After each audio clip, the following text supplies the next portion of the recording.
Height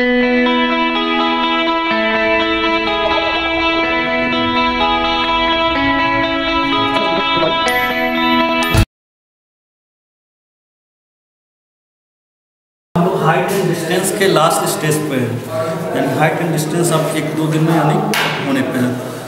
तो height and distance का basic question भी PDF सेंड किए थे, उम्मीद कर रहे हैं कि आप लोग बना लिए होंगे। और कोई डाउट है तो डाउट पूछ सकते हैं। एक्सरसाइज आप लोग का RS अखबार का 14, एक ही चैप्टर है हाइट एंड डिस्टेंस का। 14 एक्सरसाइज में 40 क्वेश्चन है, मतलब टोटल 40 क्वेश्चन है। तो 40 क्वेश्चन कम है, ये 40 क्वेश्चन आपका जो एक्सरसाइज में दिया हुआ है RS अखबार में वो थोड़ा कम। इसका एग्जाम्पल ऐड कर दोगे, इसमें एग्जाम्पल दिया हुआ है लगभग 31, यानी 70 क्वेश्चन है टोटल। 71 क्वेश्चन हो जाएगा। तो इसको तो बनाना है, क्योंकि बुक तो सबके पास है अवेलेबल। और फिर कुछ एक्स्ट्रा PDF जो भेजे उसको भी बना लीजिए, तो ये काफ़ी है हाइट एंड डिस्टेंस के लिए। और height and distance important chapter है आपका। 2 क्वेश्चन फिक्स है इससे कि 2 कम से कम जरूर पूछेगा, 2 क्वेश्चन जरूर पूछेगा, यानी 3 मार्क्स का तो श्योर है पूछने वाला है। और एक अगर दे दे केस स्टडी तो केस स्टडी पूछ सकता है। तो इसी सीरीज को हम आगे बढ़ाते हुए थोड़ा सा आज लेवल अप कर रहे हैं। लेवल अप करते हुए आज हाई लेवल क्वेश्चन को देखते हैं। तो आप लोग का बुक RS अखबार सबके पास होगा ही। बुक में 25 नंबर क्वेश्चन है, बुक का 25 नंबर क्वेश्चन देख रहे हैं हम लोग। 25 नंबर क्वेश्चन दिया हुआ है, the angle of elevation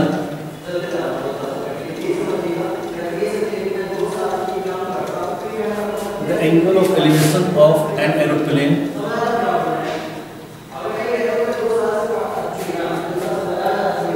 from a point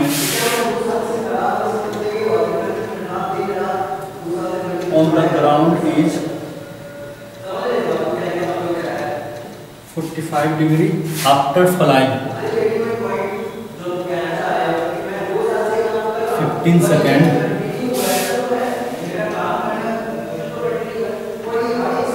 The elevation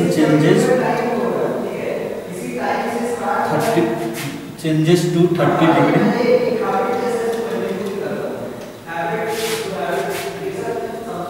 If the aeroplane is flying at a height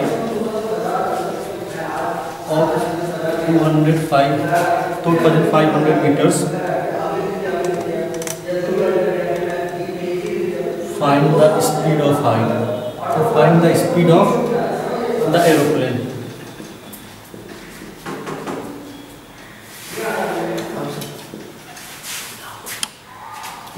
of the aeroplane. देखो ये क्वेश्चन उतारने का बस 1-2 रीज़न है कि आप लोग को यहाँ क्वेश्चन एक पर केस सुनाएं और समझाएं। तो क्वेश्चन तो आपके पास सबके पास है बुक में। तो अब देखो एंगल ऑफ एलिवेशन, ये डाउट तो किसी का नहीं हो रहेगा कि एंगल ऑफ एलिवेशन कहाँ बनता है। एंगल ऑफ एलिवेशन हमेशा ग्राउंड लेवल और लाइन ऑफ साइट के साथ बनता है। एंगल ऑफ डिप्रेशन क्या बनता है, ये एंगल ऑफ एलिवेशन हो गया। एंगल ऑफ डिप्रेशन क्या बनता है, यही जो हॉरिजॉन्टल प्लेन, ये हॉरिजॉन्टल प्लेन का आता है अपवर्ड चला जाता है, फिर अब लाइन ऑफ साइट, ये एंगल ऑफ डिप्रेशन हो गया। ये तो कंफ्यूजन किसी के माइंड में नहीं रहा होगा। और ये एंगल ऑफ एलिवेशन यानी थीटा ये E है और ये थीटा D है, ये दोनों हमेशा क्या होगा आपस में इक्वल होगा, क्योंकि ये क्या हो जा रहा है, ये एंगल्स दोनों आपस में क्या हो जाएगा, इक्वल हो जाएगा, हमेशा इक्वल ही रहेगा। अब आते हैं क्वेश्चन पे। क्वेश्चन में बोला गया क्या कि the angle of elevation of an aeroplane from on point on the ground is 45 degree. मान के चलो एरोप्लेन यहाँ पे उड़ रहा है, ये मेरा एरोप्लेन है। इस एरोप्लेन से यहाँ पे कोई ग्राउंड है पूरा, इस ग्राउंड पे इस पॉइंट से मेरा एंगल ऑफ एलिवेशन दिया हुआ है 45 डिग्री। फर्स्ट लाइन यही बोला गया आफ्टर फ्लाइंग 15 सेकेंड, मतलब 15 सेकेंड के बाद ये फ्लाइट क्या हो रहा है, मूव करके यहाँ पे आ जा रहा है। ठीक है, ये मतलब इस पॉइंट से इस पॉइंट में उसको आने में कितना टाइम लग गया, 15 सेकेंड लग गया। तब एंगल ऑफ एलिवेशन क्या हो जा रहा है, इसका चेंज होकर 30 डिग्री हो जा रहा है। अब यानी इस पॉइंट से इसका एंगल ऑफ एलिवेशन क्या हो जा रहा है, 30 डिग्री हो जा रहा है। देखो हम क्या बताए थे, लाइन ऑफ साइट से। अच्छा एक चीज़ देखो ध्यान से, हम फिगर को थोड़ा सा कुछ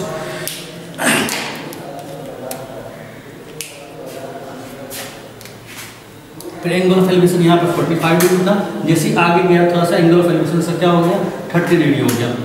तो अब बोलो कि यहाँ से यहाँ आने में इसका 15 सेकेंड लगा। फिर आगे क्या बोला गया, the aeroplane is flying at a height of 2500 metres, मतलब ग्राउंड से इसका हाइट क्या दिया हुआ है 2500 मीटर ऊंचा उड़ रहा है, यानी ये भी हाइट क्या है 2500 मीटर है। तो find the speed of aeroplane, ये एरोप्लेन का स्पीड मुझे बताना है। स्पीड तो पता ही होगा, 8 में कंपेयरिंग क्वांटिटी में पढ़े थे। स्पीड बराबर क्या होता है, डिस्टेंस बाय टाइम। और टाइम मुझे गिवन है, कितना गिवन है 15 सेकेंड गिवन है। तो ये एरोप्लेन इस पॉइंट से इस पॉइंट पे आने में कितना इसका डिस्टेंस कवर किया है, ये डिस्टेंस अगर मुझे मालूम चल जाएगा, ये डिस्टेंस अगर हम फाइंड कर लेंगे, इस डिस्टेंस को अगर 50 सेकेंड से हम डिवाइड कर देंगे तो मुझे स्पीड मालूम चल जाएगा। मतलब वो इनडायरेक्टली हमसे यहाँ डिस्टेंस पूछा जा रहा है और इस डिस्टेंस को क्या करने बोला जा रहा है कि 15 सेकेंड से डिवाइड कीजिए और मुझे क्या निकाल दीजिए, स्पीड निकाल दीजिए। तो आप देखो तो यहाँ पे दो ट्रायंगल्स बन रहा है, इसको मान लेते हैं ए, इस पॉइंट को मान लिए बी, इस पॉइंट को सी, फिर यहाँ पे डी और यहाँ पे ई।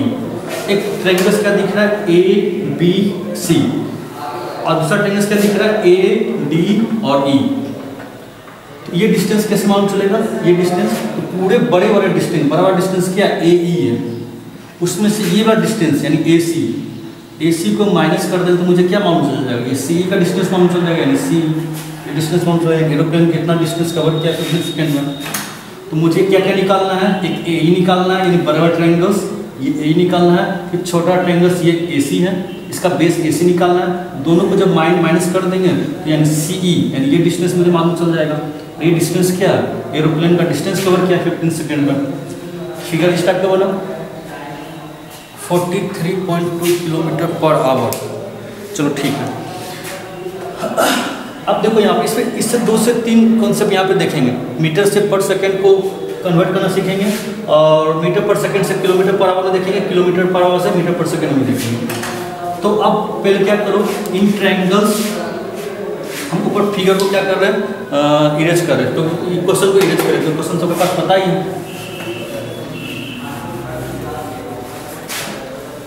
अब बताओ ये ट्रायंगल्स जो दिख रहा है यहाँ पे A B C, in triangles A B C मुझे क्या क्या गिवन है, एंगल्स गिवन है 45 डिग्री।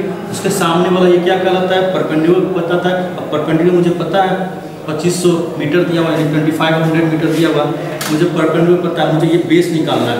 परपेंडिकुलर और बेस कौन सा चीज से होता है, 10 का होता है, यानी 10 एंगल्स कितना दिया 45, 10 45 इक्वल टू परपेंडिकुलर यानी बी सी बाय बेस मतलब ए सी। 10 45 का वैल्यू 1 है और बी सी का वैल्यू यहाँ कितना दिया हुआ है 2500 और ए सी तो निकाल रहा है। यहाँ से मुझे ए सी निकल गया, ए सी कितना निकल गया 2500 मीटर। अब आते हैं ट्रायंगल्स, बड़े बड़े ट्रायंगल्स ए डी ई में, तो यानी इसको क्या लिख सकते हैं। अच्छा राइट एंगल्स यहाँ पे है ना, तो इसको नाम इस तरह से देंगे ए सी बी। अब फिर देखते हैं इन ट्रायंगल्स ए ई डी, इसमें 10 30, तो फिर यहाँ पर परपेंडिकुलर बेस का बात हो रहा है, 10 का ही होगा। 10 30 इक्वल टू परपेंडिकुलर कितना दिया हुआ है डी ई और बेस क्या हो जाएगा ए ई हो जाएगा। 10 30 क्या 1/√3 और डी कितना हो जाएगा 2500, क्योंकि जितना ये हाइट उतना ये हाइट एक कांस्टेंट स्पीड पे जा रहा है, कांस्टेंट हाइट से जा रहा है। तो 2500 बाय ए, यहाँ से ए क्या निकल जाएगा 25 और क्रॉस मल्टीप्लिकेशन यानी √3। तो अब मुझे बताओ, देखो ए मालूम चल गया और मुझे ए सी मालूम चल गया, तो हम सी निकाल सकते हैं ना। सी क्या होगा, यानी ये डिस्टेंस एरोप्लेन डिस्टेंस कितना कवर किया, तो ए ई माइनस ए सी। ए ई कितना 2500 √3 माइनस 2500, 2500 को कॉमन ले लो तो √3 माइनस 1। अब √3 का वैल्यू कितना 1.73। अगर गिवन नहीं है तो फिर भी अपने मन से तुम लोग को माइंड में रहना चाहिए कि √3 का वैल्यू 1.73 होता है। यहाँ क्या हो जाएगा 2500 1.73 माइनस 1, इसको करो 2500 0.73 पॉइंट उड़ा दो तो क्या हो जाएगा यहाँ पे 100, ये 0 0 खत्म, ये 25 इंटू 73, बताओ कितना है आंसर 25 इंटू 73,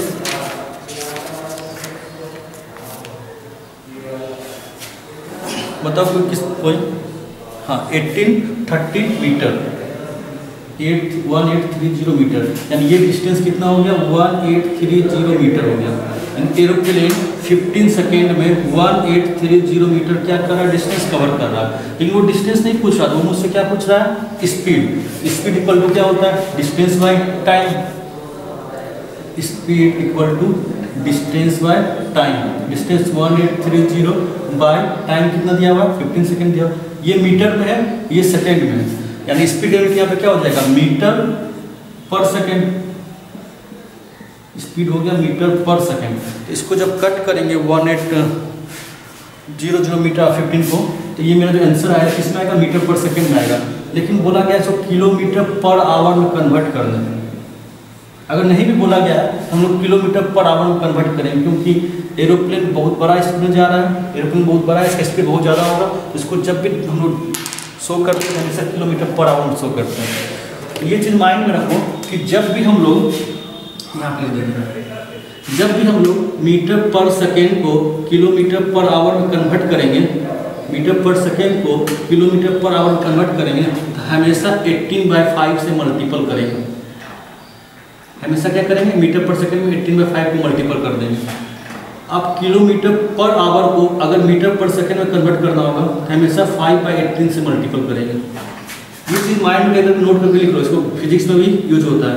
18/5 को से क्यों मल्टीपल कर रहे हैं, क्योंकि मीटर को अगर हम किलोमीटर में बदलेंगे तो क्या हो जाएगा, मतलब 1/100 हो जाएगा, और सेकेंड क्या हो जाएगा 1/36। तो ऊपर पलट जाएगा तो दोनों शॉर्ट कट करोगे तो 18/5 हो जाएगा, और ये हो जाएगा 5/18।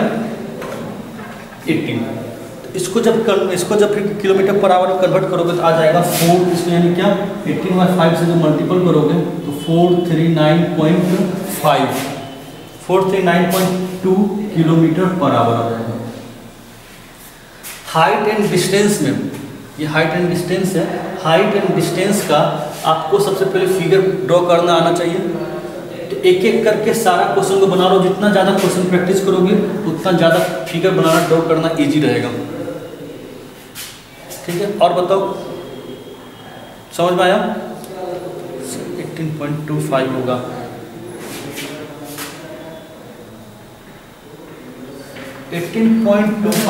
अगर आप 1.732 लोगे तो आ जाएगा 18.30 अप्रॉक्स। अच्छा देखो ध्यान से, हाइट एंड डिस्टेंस में एक चीज़ बार बार नोटिस करना, √3 √2 का वैल्यू हम लोग बार बार पुट कर रहे हैं, ठीक है। √3 √2 का वैल्यू पुट कर रहे हैं, तो ब्रैकेट में हमेशा है ना अप्रॉक्स लिख देना, क्योंकि डाटा पॉइंट के बाद का है ना थोड़ा सा वैरी करता है हमेशा एक दूसरे से। तो अप्रॉक्स लिख दोगे तो चलेगा।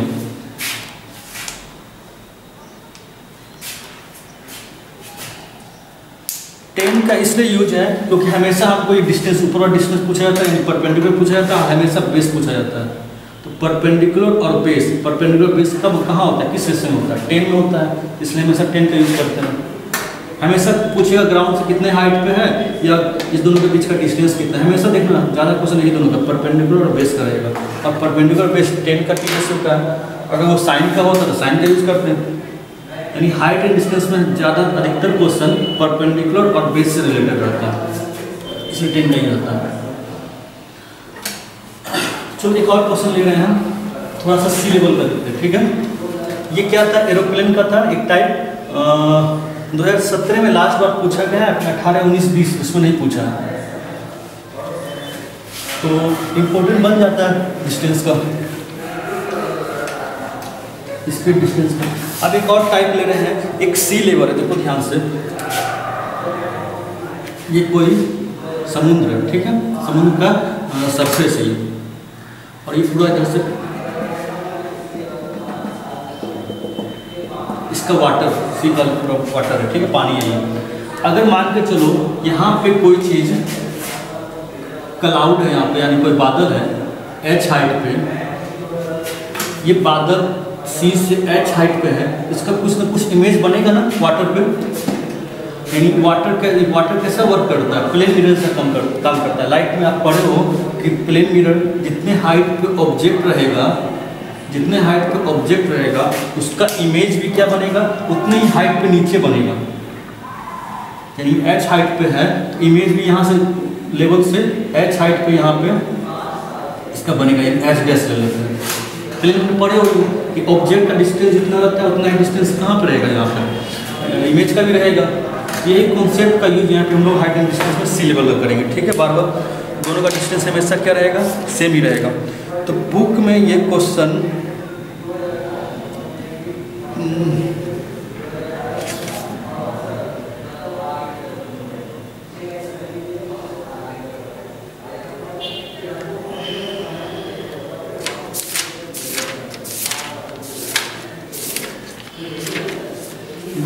कहीं दिया नहीं, दिख नहीं रहा है, लेकिन फिर भी हम लेते हैं, एग्जाम्पल से लेते हैं। और इसी सी लेवल से एक प्रूफ भी है जो एक बार पूछा गया है, मतलब 2009-8 से पहले पूछा गया था, 2-3 बार पूछता था, अब नहीं पूछा गया प्रूफ, लेकिन उसको भी प्रूफ को भी देख लेंगे। क्वेश्चन है the angle of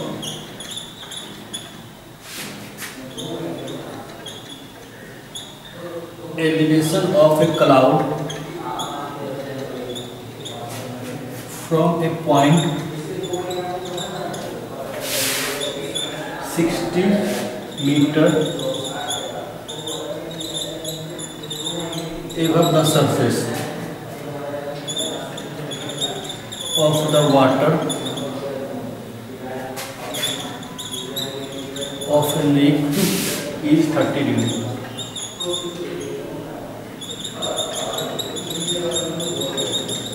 And the angle of depression of its shadow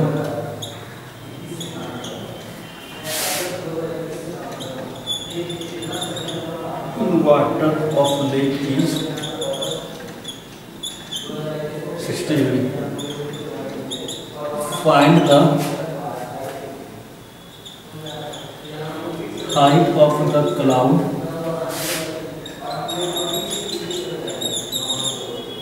from the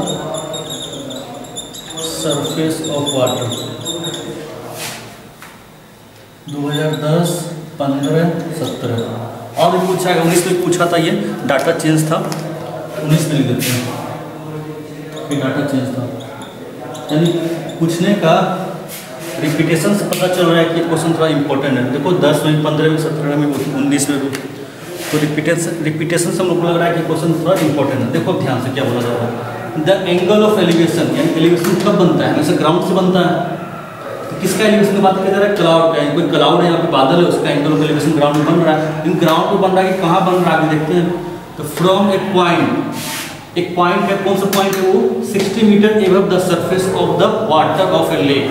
मतलब एक लेक है यहाँ पे, ये पूरा ये लेक का सरफेस है। इस लेक के सरफेस से 60 मीटर एबव कोई ऑब्जेक्ट है, ये 60 मीटर एबव कोई ऑब्जेक्ट है यहाँ पे। यहाँ से क्या बन रहा है, क्लाउड का, ये क्लाउड है, यानी ये 60 मीटर एबव, 60 मीटर कर दिया एबव, ये 60 मीटर एबव। इस पॉइंट से क्लाउड का एंगल ऑफ एलिवेशन बन रहा है, कितना दिया हुआ है, 30 डिग्री। तो अब बता, एंगल ऑफ एलिवेशन बन रहा है, ये हमेशा ग्राउंड से बनता है। ग्राउंड तो 60 मीटर नीचे है, तो एक इमेजनरी हॉरिजॉन्टल प्लेन यहाँ पे ड्रॉ कर देंगे, यानी ये एंगल्स बन रहा है 30 डिग्री। ठीक है, यहाँ तक पता चल गया। फिर आगे बोला गया है the angle of depression. Angle of depression क्या बनता है, नीचे की ओर बनता है, 120 मीटर। हाँ चलो सही है सर, 120 मीटर।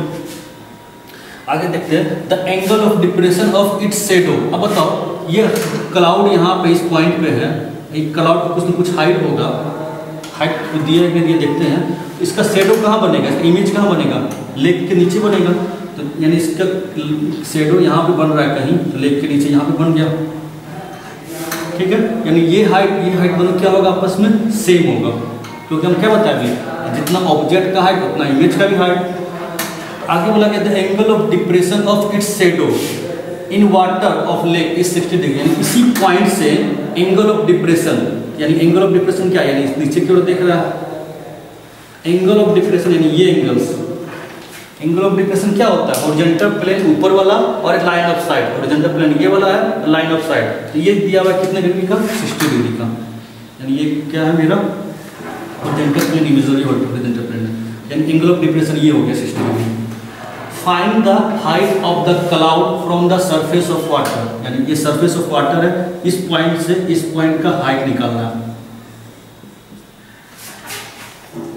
अब इसको बनाएंगे कैसे, तो सबसे पहले क्या करते हैं, ट्रायंगल जितना पॉइंट है उसका नाम दे दे रहे हैं, इस पॉइंट को देते हैं ए, यहाँ पे दे दे रहे बी, सी, फिर इधर नीचे डी, फिर इस पॉइंट को ई, फिर इस पॉइंट को एफ। अब देखो यहाँ पे दो ट्रायंगल्स दिख रहा है आप लोग को, एक ट्रायंगल कौन सा दिख रहा है, ए बी सी ऊपर की ओर, एंगल ऑफ एलिवेशन, एक ट्रायंगल उल्टा है, नीचे जो एंगल ऑफ डिप्रेशन बना हुआ ट्रायंगल क्या दिख रहा है, ए बी और डी, साक्षी 120 मीटर और इसका है, चलो ठीक है। तो एक ट्रायंगल ऊपर दिख रहा है ए बी सी और एक ट्रायंगल नीचे दिख रहा है ए बी डी, दोनों ट्रायंगल्स में क्या कॉमन दिख रहा है, तो दोनों ट्रायंगल्स का ये बेस, ये जो बेस दिख रहा है ये बेस कॉमन दिख रहा है, ये वाला यानी ए बी। तो अब क्या करेंगे, अब मुझे बोला जा रहा है कि ये हाइट निकालना है, तो मतलब ये ट्रायंगल्स का हाइट क्या हो जाएगा, यानी ए बी सी का हाइट क्या होगा, तो बड़े वाले ये हाइट होगा, यानी सी बी का हाइट होगा, ये सी बी का हाइट होगा बड़े ट्रायंगल्स का, और इधर छोटा जो नीचे गया उसका हाइट क्या हो जाएगा, तो उसका हाइट यहाँ से बी डी हो जाएगा। अब देखो ये 60 मीटर है, यहाँ पे ए एफ ये 60 मीटर है, तो ठीक सामने वाला यानी बी ई ये भी क्या हो जाएगा, 60 मीटर हो जाएगा, क्योंकि अपोजिट साइड सारे इक्वल रेक्टेंगल से बन रहा है। तो बताओ इस पूरा का हाइट हम सी ई का हाइट एच माने हैं, ये सी का हाइट मान एच माने हैं, इस हाइट में ये बी ई को माइनस कर देंगे तो ये हाइट बच जाएगा, यानी ये हाइट क्या हो गया एच माइनस 60, यानी पूरे में से हम क्या कर दिए 60 को माइनस कर दिए, ये हाइट निकल गया। यहाँ से मुझे क्या क्या मालूम चल गया, सी बी मुझे क्या मालूम चल गया h minus 60, clear. A C E क्या है, सी को एच एज्यूम किए थे तो let C E equal to h, ठीक है। बी तो पता ही है 60 मीटर, जितना ए एफ है उतना बी होगा।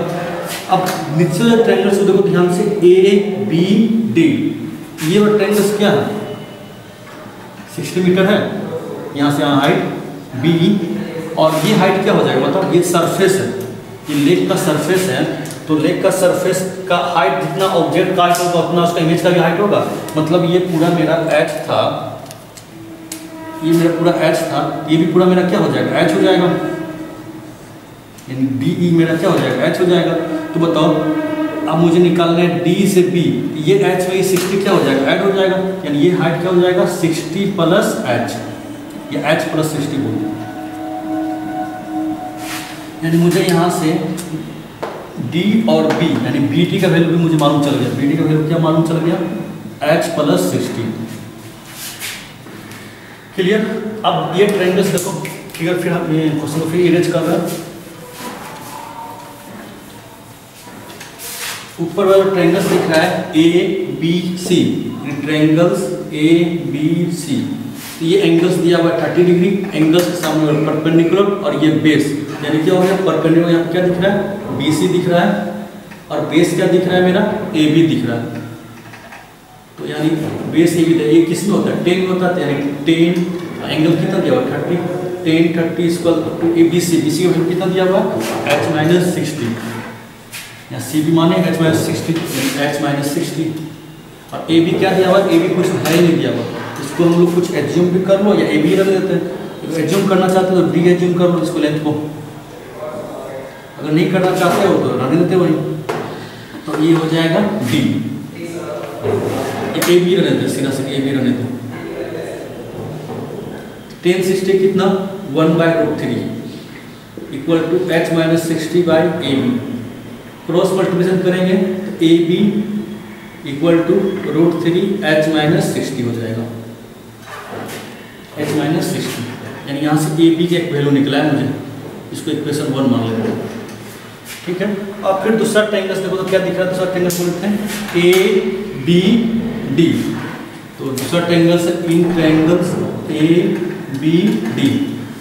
फिर यहाँ पे बेस मुझे पता है, दोनों कॉमन है बेस, और ये क्या हो जाएगा परपेंडिकुलर यानी 10।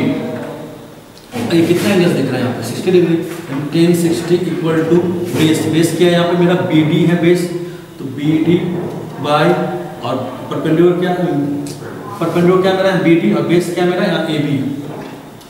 तो 10 60 √3 और बी डी का वैल्यू यहाँ पे क्या निकाले हैं h+60, h+60। और ए बी तो पता नहीं है, ए बी का ए बी रहते हैं, तो यहाँ से क्रॉस मल्टीप्लाई करेंगे तो ए बी का वैल्यू यहाँ पे क्या निकल गया h+60/√3। इसको इक्वेशन 2। देखो छोटे वाले ट्रायंगल से ए बी का अलग वैल्यू निकला है और इस वाले ट्रायंगल से ए बी का अलग वैल्यू निकला है, यानी दोनों ए बी का वैल्यू निकला है। जब दोनों वैल्यू क्या होगा आपस में सेम होगा, तो दोनों वैल्यू क्या कर दो आपस में सेम करो। तो सेम करेंगे तो क्या हो जाएगा,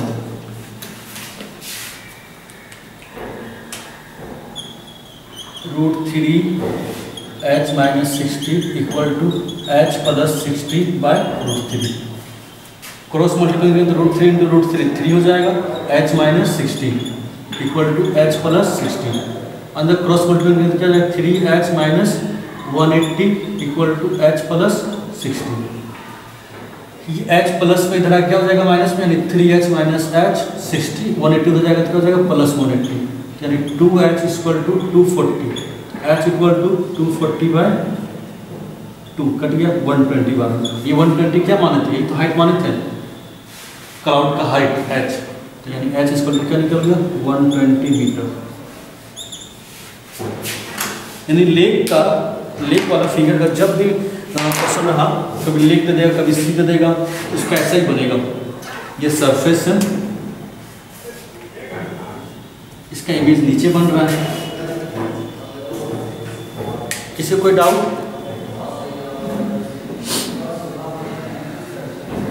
120 मीटर 120 मीटर, हाँ चलो ठीक है। किसी को कोई डाउट है तो पूछो, पूछ नहीं रहे हो तो हम समझ रहे हैं कि तुम लोगों को सब आ रहा है।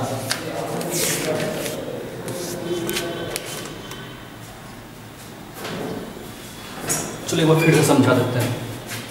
सर फिगर में इतना कॉम्प्लिकेटेड, हाँ फिगर कॉम्प्लिकेटेड है, ये सबसे ज़्यादा हाई लेवल कॉम्प्लिकेटेड फिगर है, समझ लो ध्यान से। क्वेश्चन बोला गया था, क्या उतारे हो आप क्वेश्चन, तो क्वेश्चन बोला गया था the angle of elevation of A cloud. तो क्लाउड हम लोग कहाँ एज्यूम किए थे, ये क्लाउड है, ठीक है। From a point 60 metre above the surface of the water lake. ये वाटर लेक का सरफेस है, यहाँ से 60 मीटर एबव क्या किया, एक पॉइंट ए मान लिया। यहाँ से एंगल ऑफ एलिवेशन, यानी ये एंगल्स क्लाउड ये है ना, क्लाउड का एंगल ऑफ एलिवेशन क्या दिया हुआ है 30 डिग्री, ये एंगल्स दिया हुआ है 30 डिग्री, क्लियर। फिर आगे बोला गया है and the angle of depression of its shadow. अब बताओ ये क्लाउड, ये क्या लेक का सरफेस है, ठीक है, ये लेक का सरफेस है, जितना एच ऊपर हाइट पे क्लाउड है उसका इमेज कहाँ बनेगा, शेडो कहाँ बनेगा, उतना ही नीचे बनेगा। मान के चलो यहाँ पे इसका शेडो बना है, तो इस पॉइंट से इस क्लाउड का एंगल ऑफ डिप्रेशन बोला गया 60 डिग्री दिया। एंगल ऑफ डिप्रेशन ये 60 डिग्री ले लीजिए, क्लियर। बोला गया find the height of the cloud of the surface, मतलब यहाँ पे लेक का सरफेस है ना, तो लेक के सरफेस से इसका हाइट बताना है, ये वैल्यू बताना है। इसको एज्यूम कर लिए हम लोग h, यानी इस पॉइंट को माने थे ई से, इसको क्या माने थे सी, यानी सी ई का हाइट को हम क्या एज्यूम कर लेते हैं, एच एज्यूम कर लेते हैं। तो जैसे ही ऐसा फिगर ड्रॉ किए तो दो ट्रायंगल्स दिख रहा है, एक ट्रायंगल्स यहाँ पे दिख रहा है, ये वाला ट्रायंगल्स जो ऊपर है 30 डिग्री एंगल के साथ, एक ट्रायंगल्स दिख रहा है यहाँ पे तो नीचे की ओर है, ठीक है। अब दोनों ट्रायंगल्स को क्या करेंगे, अब ट्रायंगल्स को दोनों में 10 का यूज करने से पहले हमको यहाँ डिस्टेंस का कॉन्सेप्ट समझना चाहिए। देखो ध्यान से डिस्टेंस का कॉन्सेप्ट, ये 60 मीटर है तो ये भी क्या हो जाएगा, तो ये 60 मीटर है, ये भी हाइट क्या हो गया मेरा 60 मीटर हो गया, क्योंकि रेक्टेंगल से बना, रेक्टेंगल के सामने वाला 60 मीटर सेम। अब ये पूरा मेरा एच था, पूरे एच में से अगर हम 60 को माइनस कर दें तो किसका हाइट निकल जाएगा, इसका हाइट निकल जाएगा, यानी एच में से हम क्या माइनस कर रहे हैं 60, ये हाइट मतलब मुझे मालूम चल गया h - 60, और ये क्या हो गया 60, और ये पूरा h, ये पूरा h है, तो ये फिगर नीचे जब आएगा तो इसका शेडो का भी हाइट क्या हो जाएगा सरफेस से, सरफेस ये है, तो सरफेस से शेडो का हाइट भी क्या हो गया मेरा h हो गया, क्योंकि ऑब्जेक्ट का भी हाइट h था तो इमेज का भी हाइट क्या हो गया h हो गया। लेकिन जो बड़ा बड़ा ट्रायंगल है वो कैसा बना, देखो तो इसका जो परपेंडिकुलर ये भी और ये